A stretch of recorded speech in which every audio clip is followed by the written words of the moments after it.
ಮಂಡ್ಯ ಲೋಕಸಭಾ ಕ್ಷೇತ್ರದ ಅಭ್ಯರ್ಥಿಯಾಗಿ ಭಾರತೀಯ ಜನತಾ ಪಾರ್ಟಿ ಮತ್ತು JDS ಪಕ್ಷದಿಂದ ಎರಡೂ ಪಕ್ಷಗಳ ಅಭ್ಯರ್ಥಿಯನ್ನಾಗಿ NDA ಅಭ್ಯರ್ಥಿಯಾಗಿ ಸನ್ಮಾನ್ಯ ಕುಮಾರಸ್ವಾಮಿ ಅವ್ರನ್ನ ಅಭ್ಯರ್ಥಿಯನ್ನಾಗಿ ಮಾಡಿ ನಿಲ್ಲಿಸಿರೋದು ನಮಗೆಲ್ಲ ತುಂಬ ಸಂತೋಷದ ವಿಚಾರ.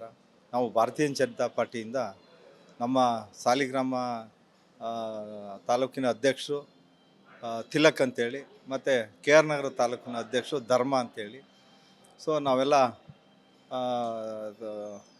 ಜೊತೆಯಲ್ಲಿ ಕೆಲಸವನ್ನು ಮಾಡ್ತಾ ಇರೋದು. ಈ ದೇಶಕ್ಕೆ ಮತ್ತೆ ನರೇಂದ್ರ ಮೋದಿಯವರು ಪ್ರಧಾನಿಯಾಗಿ ಬರಬೇಕು. ಈ ರಾಜ್ಯಕ್ಕೆ ಕುಮಾರಸ್ವಾಮಿಯವರು ಮತ್ತೆ ಗೆದ್ದು ರಾಜ್ಯದ ಕೇಂದ್ರ ಸರ್ಕಾರದಲ್ಲಿ ಮಂತ್ರಿ ಆಗ್ತಾರೆ ಅಂತ ನಮ್ಮ ಎಲ್ಲರಿಗೂ ಕೂಡ ಆಶಾಭಾವನೆ ಇದೆ. ಹಾಗಾಗಿ ಕುಮಾರಸ್ವಾಮಿಯವರ ಚಿಹ್ನೆ ತೆನೆ ಹೊತ್ತ ರೈತ ಮಹಿಳೆ ಗುರುತು ಚಿಹ್ನೆ, ಕ್ರಮ ಸಂಖ್ಯೆ 1. ಹಾಗಾಗಿ ಇಡೀ ಕ್ಷೇತ್ರದ ಜನ ಇವತ್ತು ಮಂಡ್ಯ ಕ್ಷೇತ್ರಕ್ಕೆ 8 ಕ್ಷೇತ್ರ ಬರ್ತದೆ. ಅದರಲ್ಲೂ ನಮ್ಮ ಮೈಸೂರು ಜಿಲ್ಲೆ KR ನಗರ ತಾಲೂಕು ಮಂಡ್ಯ ಕ್ಷೇತ್ರಕ್ಕೆ ಬರುತ್ತೆ. ಹಾಗಾಗಿ ಕ್ಷೇತ್ರದಲ್ಲಿ ಜನ ಇವತ್ತು ಕುಮಾರಸ್ವಾಮಿ ಅವ್ರನ್ನ ಮತ್ತೆ ಗೆಲ್ಲಿಸ್ಬೇಕು. ಯಾಕೆ ಅವ್ರನ್ನ ಗೆಲ್ಲಿಸ್ಬೇಕು ಅಂತ ಅಂದರೆ, ಅವರು 2 ಬಾರಿ ಮುಖ್ಯಮಂತ್ರಿ ಆದಂಥ ಸಂದರ್ಭದಲ್ಲಿ ಈ ರಾಜ್ಯದಲ್ಲಿ 25,000 ಕೋಟಿಗಳ ರೈತರ ಸಾಲವನ್ನು ಮಾಡಿದಂಥ ವ್ಯಕ್ತಿ. ಹಾಗಾಗಿ ಕುಮಾರಣ್ಣವರು ಮತ್ತೆ ಬೇಕು ಈ ರಾಜ್ಯಕ್ಕೆ.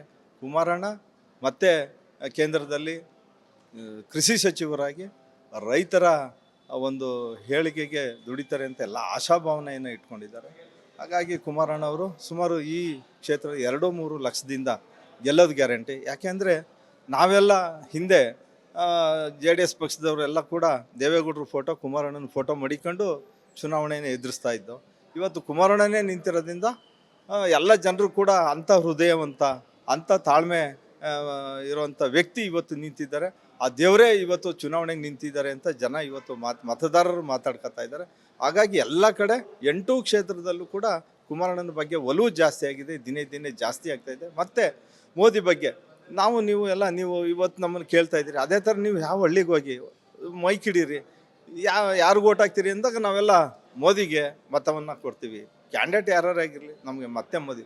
ಯಾಕೆ ಮೋದಿಗೆ ಆಗ್ತಾ ಇದ್ದೀರಿ ಅಂತ ಪ್ರಶ್ನೆ ಮಾಡಿದಂಥ ನಿಮ್ಮ TV ಮಾಧ್ಯಮದವ್ರು ಕೇಳಿದಾಗ, ಈ ದೇಶವನ್ನು ಕಾಯ್ತಾನೆ, ನಮ್ಮನ್ನು ಕಾಯ್ತಾನೆ, ಜನನ ಉಳಿಸ್ತಾರೆ, ಹಾಗಾಗಿ ನಮಗೆ ಮೋದಿ ಬೇಕು ಅಂತ ಇವತ್ತು ಜನ ಸಾರ್ವಜನಿಕವಾಗಿ ಮಾತಾಡ್ಕೊತಾ ಇದ್ದಾರೆ.